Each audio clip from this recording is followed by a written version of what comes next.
What we get in this episode isn't just another chapter in Dwight Manfredi's story, it's a bold reintroduction of Sylvester Stallone into the kind of role that made him a legend. A gritty, unapologetic action hero who doesn't just stand his ground but goes head-to-head with a villain who feels larger than life. From the start, Tulsa King carved out its own identity by blending crime, drama, and even touches of comedy into one unique package.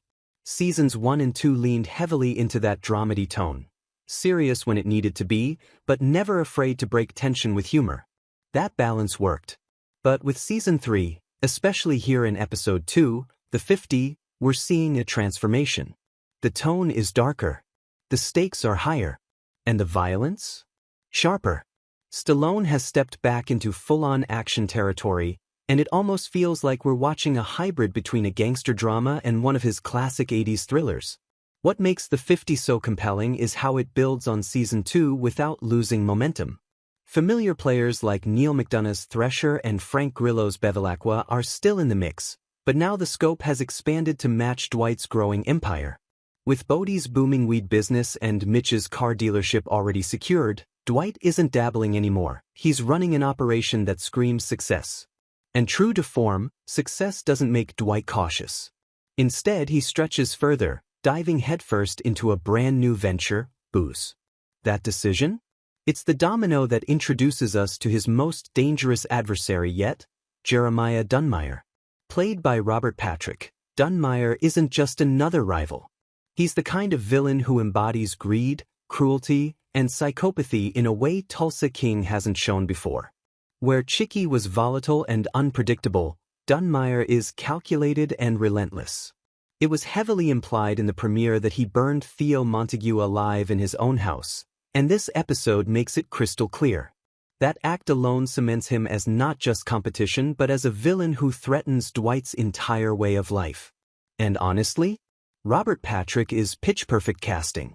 He brings that menacing presence we remember from Terminator 2, but with the weathered authority of a man who knows the land and isn't afraid to scorch it. Which raises the big question. Has Dwight finally bitten off more than he can chew? Or is this just another war where brute force and sharp instincts will carry him through? Now, Dunmire might be the spotlight villain, but the episode shines by balancing him against returning characters. Thresher and Bevilacqua are shifting closer to ally territory this season, though with men like them, loyalty is always tied to business. And New York? It's still looming in the shadows. Quiet Ray hasn't made his move yet, but you can feel that storm brewing.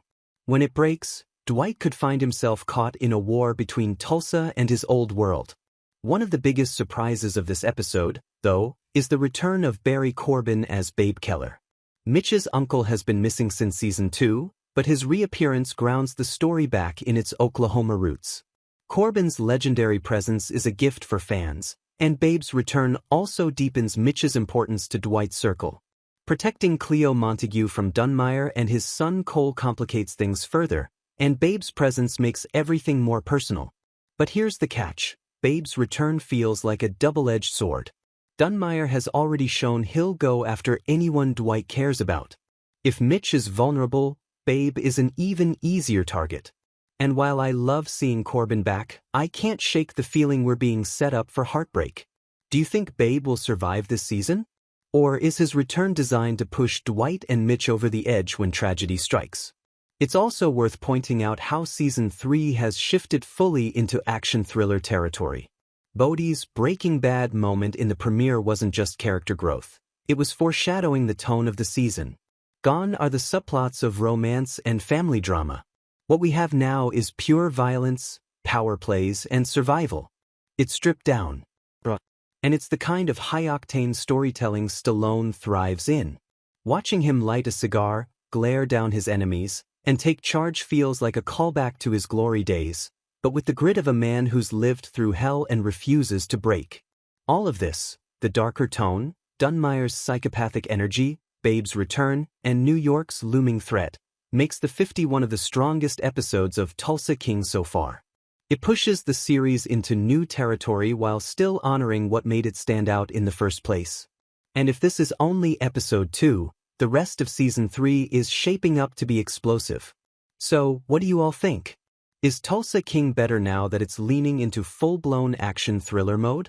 Do you prefer the earlier mix of drama and comedy? Or is this the kind of evolution you've been waiting for?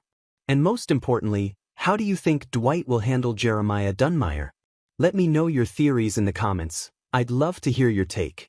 And if you enjoyed this breakdown, hit that like button, share it with your fellow Tulsa King fans, and subscribe so you don't miss my review of the next episode. This season is already on fire, and you don't want to miss what's coming next.